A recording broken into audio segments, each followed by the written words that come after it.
Bom dia, amados irmãos da Igreja do Meia. Hoje é dia 15 de março e, embora não possamos estar juntos na igreja louvando o Senhor continua sendo bom, o Senhor continua nos chamando como igreja para aprender dele. E eu gostaria de, nesse domingo pela manhã, continuar meditando com vocês sobre o Evangelho de Lucas, que temos conversado.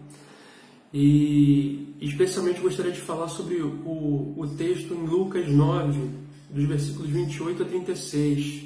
Temos estudado sobre a mensagem de Lucas, o Evangelho de carne e osso.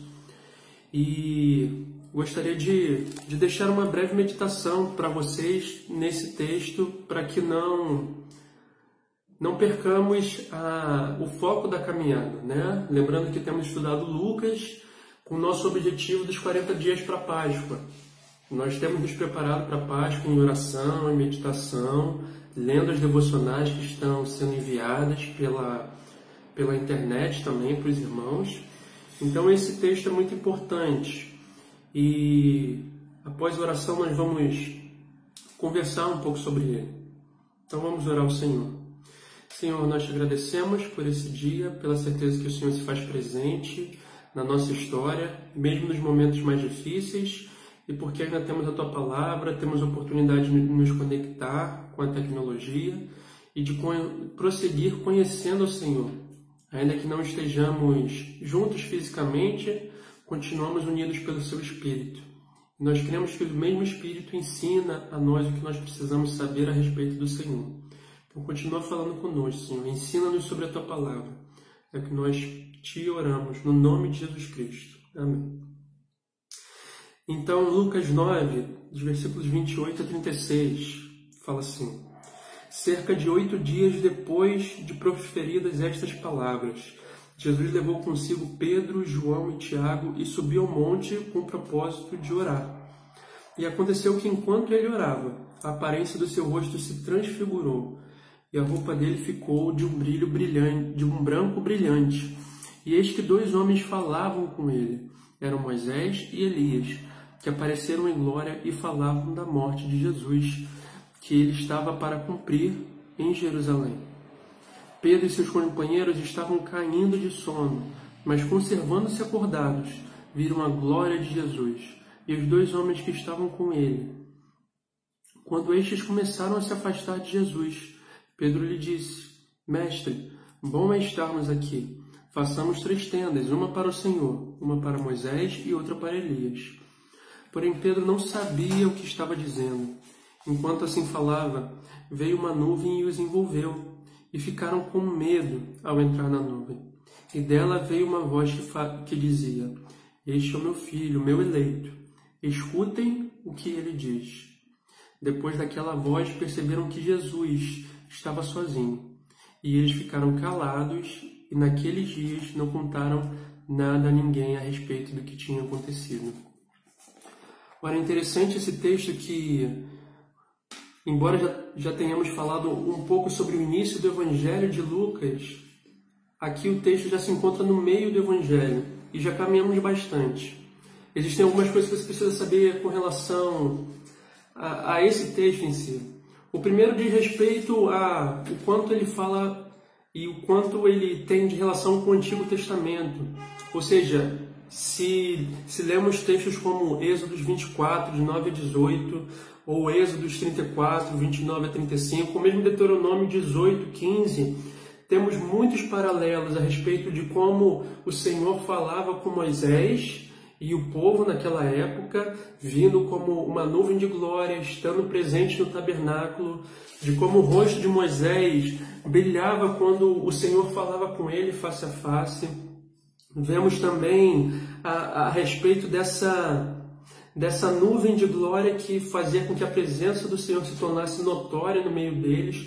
Tudo isso vemos aqui como que mostrando o contraste, na verdade, a concretização daquilo que acontecia no Antigo Testamento, agora aqui em Jesus. Também é importante notarmos como que Moisés e Elias aparecendo nesse monte, lembra? O monte é é lugar de revelação, isso desde o Antigo Testamento. Então, o Sinai foi um lugar de revelação para o povo, quando Moisés recebeu as tábuas da lei lá naquele monte, é onde Deus se revelava ao povo. Então, aqui temos muitos paralelos. Esse trecho da transfiguração de Jesus, ele é muito rico por conta disso. Então não podemos perder isso de vista quando estamos pensando a respeito desse texto. É importante também que lembremos em qual momento da história de Lucas, do Evangelho, esse texto se encontra. Ou seja, ele vem logo depois já no meio do capítulo 9, Jesus já tem o seu ministério bem concretizado. Então temos ali que Jesus já cura muitas pessoas, já tem o respeito pelo seu ensino, que é diferente. As pessoas já entendem que os espíritos malignos se submetem a Jesus. E logo nos 2 trechos antes, depois da multiplicação dos pães e peixes, Pedro faz a confissão, entendendo que Jesus é o Cristo, o enviado de Deus. E então Jesus parece fazer 2 discursos ou 2 declarações que são duras. Ele fala da necessidade do Filho do Homem ser entregue, ser rejeitado pelos anciãos, morrer e ressuscitar. E ele também fala a respeito de como os discípulos devem tomar sua cruz para segui-lo. Ora, então, se você pensa, é interessante olharmos para esse texto, porque lembramos que essa transfiguração de Jesus, esse momento que acontece logo depois de que os discípulos começam a pensar, olha, então esse é o Cristo, esse é o enviado de Deus. Mas algumas coisas que Jesus fala parecem não fazer sentido. Ou seja, como o enviado de Deus pode ser aquele que irá sofrer? Como a cruz pode fazer parte dessa história? Entendemos que o Messias, que é o enviado de Deus, vai trazer glória para Israel, vai trazer libertação. Como é que essas duas coisas podem funcionar juntas? E então seguimos no texto. O texto nos conta que depois de que essas coisas aconteceram, ou seja, essas declarações de Jesus escolhe alguns dos seus, Pedro, João e Tiago, e sobe ao monte com o propósito de orar. E é interessante que Lucas enfatiza muito essa questão da oração. Diversas e diversas vezes Lucas fala que Jesus se retira com os seus ou sozinho para orar. E todo esse momento acontece no meio da oração de Jesus. É interessante também notarmos, porque os outros textos não apontam isso para a gente, os paralelos que nós temos em Mateus e Marcos, vemos que o que Jesus está falando, ou seja, Jesus está no seu momento de oração, e no momento que aparecem Moisés e Elias, o texto nos fala que eles aparecem em glória e eles falavam com Jesus a respeito da morte de Jesus que estava para acontecer em Jerusalém. Outros textos vão falar que eles falavam a respeito da partida de Jesus que estava para se cumprir em Jerusalém. Nós temos que nenhum outro paralelo traz isso. Ou seja, os textos de Marcos e de Mateus, eles não trazem essa informação para a gente. E eu creio que isso é extremamente importante para pensarmos, porque, ora, se você imagina que nós temos ali 2 figuras muito importantes do Antigo Testamento, e essas figuras têm algumas comparações bem bacanas, ou seja, Moisés e Elias, os dois tinham muitas lendas e muitos entendimentos a respeito deles. Nós temos que Elias não morreu, mas foi transladado, foi levado pelo Senhor. Muitos também não chegavam ao certo sabendo se Moisés também havia morrido ou se havia sido levado pelo Senhor, mas o fato é que a Bíblia fala que Moisés morreu e o Senhor mesmo o enterrou em algum lugar, ele foi sepultado pelo Senhor. Mas nós temos aqui um grande profeta e um grande legislador do Antigo Testamento, os dois que viram a glória de Deus também nos montes em que estavam. E é interessante, quando eles aparecem, eles começam a falar com Jesus sobre algo específico. Então eles não estão falando sobre o tempo, eles não estão falando sobre a lei, ou mesmo sobre aquilo que havia sido realizado no tempo deles. Eles estão falando com Jesus sobre algo bem específico. Então é interessante nós pensarmos que, E é extremamente importante isso. Eles estão falando sobre aquilo que está para se cumprir, ou seja, a entrega de Jesus na cruz. E é importante nós termos essa certeza que esse momento da transfiguração, esse momento da manifestação da glória de Deus acontece por causa da paixão. Ou seja, a paixão é algo central no que está para acontecer.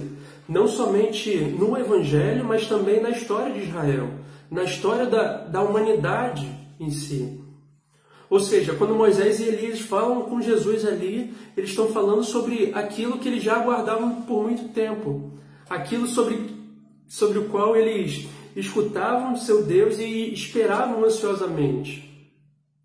E ainda mais interessante, essa palavra que Lucas utiliza, que aqui na minha versão fala da morte de Jesus, mas em outras versões, no versículo 31, ele vai falar que apareceram em glória e falavam a respeito da partida de Jesus. Essa palavra utilizada em grego, êxodos, fala a respeito e você pode lembrar exatamente de Moisés que saiu com o êxodo do Egito, né, saindo com o povo de Deus do Egito, e nós podemos pensar aqui que, de forma diferente, agora Jesus está realizando um novo êxodo, o êxodo final, que é a saída do povo e a libertação do povo da sua escravidão do pecado. Então é extremamente importante que a gente perceba isso, que isso que está acontecendo aqui, essa manifestação da glória de Deus, é por causa da cruz, é por causa da paixão. Então não podemos deixar de perceber e não podemos deixar de nos lembrar que essa manifestação, o próprio Evangelho, existe por causa da cruz. Então esse é um ponto muito importante. Ou seja, a cruz ela faz parte dos planos de Deus. Ela não foi um acidente, ela não foi algo como que um plano B. Não, desde o início ela estava lá. Então, quando lemos o Evangelho, quando pensamos nele, ainda que possa causar para nós escândalo, como causava os discípulos. Então, você perceba em outros momentos, quando Jesus falava a respeito da sua morte, do seu sofrimento, ele era questionado pelos discípulos. Os discípulos não entendiam, os discípulos não concordavam com ele. A cruz sempre causou escândalo, sempre causou problemas. Nunca foi bem entendida, mas a cruz faz parte disso tudo que está acontecendo. E é por isso que nesse momento nós, durante a Páscoa, que estamos nos preparando, nós celebramos sim a entrega de Jesus na cruz e sua ressurreição. Nós celebramos a Páscoa porque sabemos que o sacrifício de Jesus foi aceito e que nos traz vida. Então não podemos deixar de nos lembrar que essa manifestação de glória tem como o seu cerne, tem como seu objetivo apontar para a paixão e apontar para a cruz. Outra coisa muito interessante e a última coisa que eu gostaria de apontar para você nesse texto é que ali enquanto Pedro e os discípulos estavam sonolentos, não conseguiam muito bem orar, eles veem Jesus falando com Moisés e Elias e a partir desse momento, quando Moisés e Elias estão indo, Pedro oferece: mestre, vamos continuar aqui, vamos fazer 3 tendas. É interessante que essa tenda também tem um paralelo muito forte com o Antigo Testamento, e até mesmo com as festas que eram realizadas na época, com as festas dos tabernáculos. Ou seja, a tenda ou tabernáculo era o lugar da habitação que primeiro dos israelitas, né, mas também de Deus. Então nós podemos pensar que Pedro está falando: olha, nós temos essas 3 pessoas de iguais importância aqui, 3 pessoas que merecem todo o nosso respeito, toda a nossa dedicação.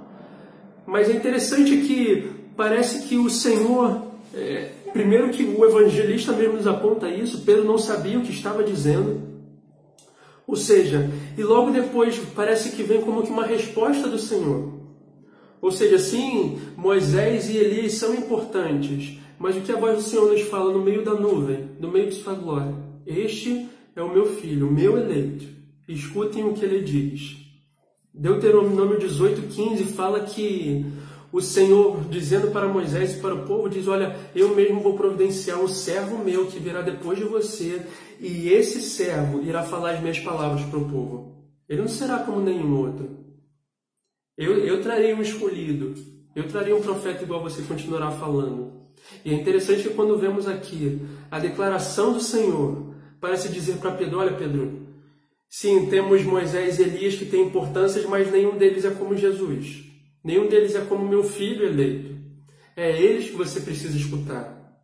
Então, algo que nos lembra aqui também é que não basta nós somente sabermos a história de Jesus, sabermos o que está acontecendo aqui, precisamos entender que Ele é ungido de Deus. E precisamos escutar a voz dele. Precisamos prestar atenção no que ele está falando.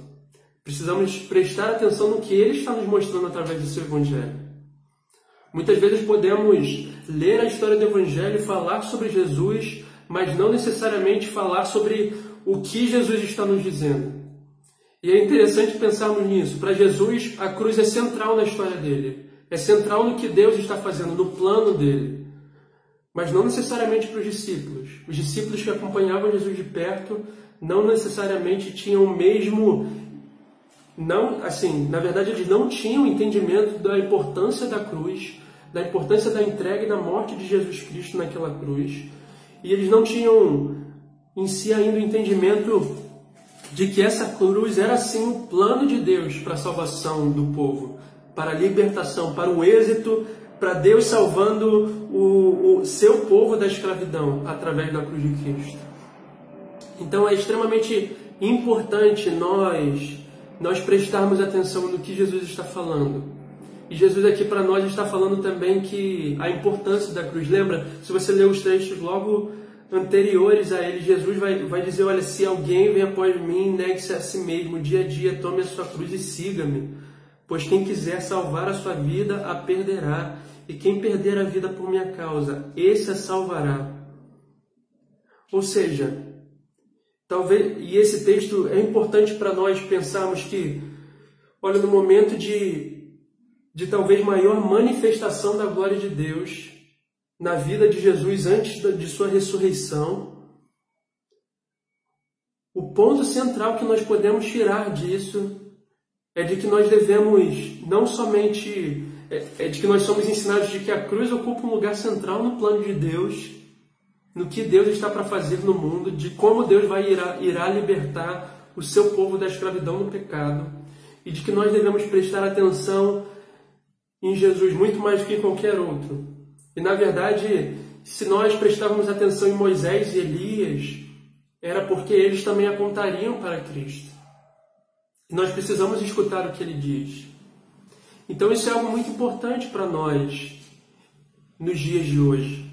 Ou seja, será que quando eu leio a Bíblia, quando eu presto atenção e eu oro ao Senhor, será que a cruz também ocupa um lugar? Será que a morte, a ressurreição de Cristo, será que o próprio entendimento de que o Filho de Deus, o eleito dele, ocupa um lugar central na história da Bíblia e deve ocupar também um lugar central na minha vida? Será que isso passa pela minha mente? Ou será que muitas vezes a minha vida com o Senhor tem sido simplesmente uma devoção, mas em que Jesus está longe? Ou seja, eu cultuo como se eu cultuasse o Deus de Israel, mas não com o entendimento próprio de que Jesus é totalmente importante, totalmente não pode ser tirado dessa história. É importante pensarmos sobre isso. Qual é o lugar que Jesus ocupa na sua vida? Qual é o lugar que aquilo que Jesus fala e ensina ocupa no seu dia a dia? Será que eu entendo que o plano de Deus, ele diz respeito à cruz? Será que eu entendo os planos de Deus, ainda que não sejam os meus planos, e ainda que não sejam tão bons quanto eu gostaria ou eu pensaria em fazer? Será que eu entendo que o plano de Deus ele é sempre bom, sempre agradável? O Evangelho de Lucas nos ensina que a cruz é de fato especial e é instrumento de Deus para a salvação e a libertação do seu povo da escravidão do pecado. E o Evangelho de Lucas também nos ensina que o Filho de Deus, Jesus Cristo, é o eleito do Senhor, é ungido, é o Messias. Nós devemos escutá-lo com muita atenção. Então, enquanto nós estamos lendo as palavras do Senhor, estamos estudando a sua palavra no Evangelho de Lucas, vamos ter oportunidade também de discutir isso durante a semana. Estamos pensando em algumas formas dos pequenos grupos funcionarem por telefone, pela internet, para que mesmo que não estejamos unidos fisicamente, possamos continuar nos conectando através da própria tecnologia. E será um bom momento para pensarmos sobre o papel que Jesus Cristo ocupa em nossas vidas. E eu queria orar com você e agradecer ao Senhor pela mensagem dele. Senhor, louvamos o teu nome, pela certeza de que o Senhor nos fala através da sua mensagem. Muito obrigado. Continue falando ao nosso coração, nos protegendo de toda a cilada do inimigo, de todo o mal que se apresenta em nossas vidas. Nos ajuda a escutar e prestar atenção no que o Senhor está falando, especialmente na revelação de Jesus Cristo que o Senhor nos dá por meio do seu Evangelho. Que ele não seja qualquer coisa para nós, mas que ele seja extremamente importante. Que dediquemos muita atenção ao que o Senhor nos fala. A tua cruz é de fato muito importante, Senhor. A sua entrega, a sua morte, o pagamento dos nossos pecados na cruz de Cristo é de fato muito importante, Senhor. E isso muda a nossa vida. A ressurreição e o poder de Cristo também nos entrega nova vida para que possamos passá-la perto do Senhor e possamos te conhecer mais. Então nós oramos e te agradecemos pela certeza que o Senhor continua falando e direcionando o teu povo. Nos abençoa no dia de hoje e nos ajuda a te conhecer mais, Senhor. Isso é que nós oramos no nome de Jesus Cristo. Amém. Amados irmãos, tenham um bom domingo, domingo de paz. Que o Senhor mesmo conforte o coração de cada um e nos encoraje a continuar conhecendo Ele mais e mais a cada dia.